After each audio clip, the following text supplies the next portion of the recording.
বিসমিল্লাহির রহমানির রহিম। আসসালামু আলাইকুম প্রিয় কুচ্চার প্রবাসী, আশা করি সবাই ভালো আছেন এবং সুস্থ আছেন। কিন্তু মনের মধ্যে অনেক যন্ত্রণা নিয়ে আসেন, এটা আমরা অনুভব করতে পারি। আপনারা জানেন, বিগত সালে 16 বছর আওয়ামী লীগ সরকার ক্ষমতায় ছিল। আওয়ামী লীগ সরকার ক্ষমতায় থাকা অবস্থায় যারা কোচ্চাদপুরের মানুষ ছিল এবং সাধারণ মানুষ ছিল, যারা রাজনীতি করতো না, কোনো রাজনীতির সাথে সংযুক্ত ছিল না, তারা বলে দিন রাত খুব সুন্দরভাবে কাটাইতো এবং তাদের ব্যবসা প্রতিষ্ঠান খুব সুন্দরভাবে চলতো। তাদের সন্তানদের কোনো ঝামেলা ছিল না, তাদের ব্যবসা প্রতিষ্ঠানে কোনো ঝামেলা ছিল না। আজকে এই 1 বছরে আপনারা দেখতে পারবেন এবং খোঁজ নিলে বুঝতে পারবেন এবং প্রতিটা মানুষই তার মানসিক অবস্থা কি আছে। এবং যারা রাজনীতি করে তাদের অবস্থা ভিন্ন, কিন্তু যারা সাধারণ মানুষ হিসাবে কোচ্চাদপুরের বাজারে যারা প্রতিষ্ঠানে ব্যবসা বাণিজ্য করেন এবং বিভিন্ন ইউনিয়নের বড় বড় বাজারে প্রতিষ্ঠান আছে, তারা বুঝবেন যে তাদের অবস্থা, মানসিক অবস্থা কি আছে। তারা কিভাবে এই চাঁদাবাজি এবং বিভিন্ন রাজনীতির হুমকির মুখে আছেন। আওয়ামী লীগ থাকা অবস্থায় কোনো নেতা ঠিক মতন বলতে পারবে না, কোনো আওয়ামী লীগ নেতা তাদেরকে ওইভাবে অত্যাচার করেছে। হ্যাঁ, 5টা আঙুল যেমন এক সমান না, একটি পরিবারেও 5টা সদস্য থাকলে 5 জন একরকম হয় না এবং একজন খারাপ হতেই পারে।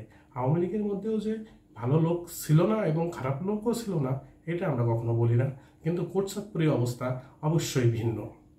এই কোটচাঁদপুরের মানুষ সবসময় ঐক্যবদ্ধ এবং শান্তিপ্রিয়ভাবেই বসবাস করে এবং তাদের অবস্থান ছিল, মনের অবস্থান ছিল সবসময় শক্তিশালী এবং কাউকে কারোর ওইভাবে কৈফিয়ত দিয়ে চলতে হতো না। কোটচাঁদপুর একটি শহর, যে শহরটি 5টি ইউনিয়ন এবং একটি পৌরসভা। এই পৌরসভাটি 9টা ওয়ার্ড দিয়ে গঠিত একটি পৌরসভা এবং 5টি ইউনিয়ন দিয়ে একটি উপজেলা গঠিত। সেই উপজেলায় সবাই সবাইকে চেনে এবং সুন্দরভাবে চেনে। সেই উপজেলায় কেউ কাউকে কোনো সময় ক্ষতি করার চেষ্টা করেনি। হ্যাঁ, রাজনৈতিক আবহাওয়া ছিল খুব খারাপ। 2014 সালেও রাজনৈতিক আবহাওয়া খুব খারাপ ছিল এবং যারা রাজনৈতিক গুরুত্বপূর্ণ অবস্থানে ছিল তাদের প্রতি একটু সহিংসতা চলতে পারে, কিন্তু সাধারণ মানুষের উপরে কোনো সময় চাঁদাবাজি ছিল না, কোনো অত্যাচার ছিল না, নির্যাতন ছিল না। যেমন আমি আপনার আগেও বলেছি, এক পরিবারে 5 জনের মধ্যে একজন খারাপ হতেই পারে। সামনে একজন খারাপ থাকতে পারে, একটি গ্রামে 2 জন খারাপ থাকতে পারে, কিন্তু আমরা আওয়ামী লীগ যারা করি তারা সবসময় এদের বিপক্ষে অবস্থান করেছি এবং ব্যক্তিগতভাবে আমি সবসময় এদের বিপক্ষে কথা বলেছি।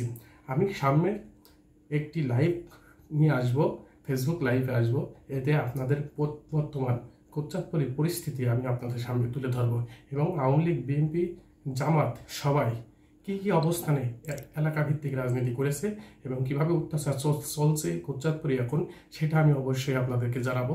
সবাই ভালো থাকবেন এবং সবার জন্য দোয়া রইল। আপনারা আমার উপরে রাগ করবেন না, কারণ আমি দলের সাথে বেইমানি করতে পারবো না, দলের সাথে বেইমানি করব না। আমি দলে থাকা অবস্থায়ও বিরোধী দলে ছিলাম এবং বিরোধী দলে থাকা অবস্থায় এখন আমি সর্বোচ্চ বিরোধী দলে আছি। আমি কাউকে ভয় পাইনি। মহান সৃষ্টিকর্তা আছে, মহান সৃষ্টিকর্তা যখন ডাক দেবে তখন ইচ্ছার বাইরে থাকলেও চলে যেতে হবে।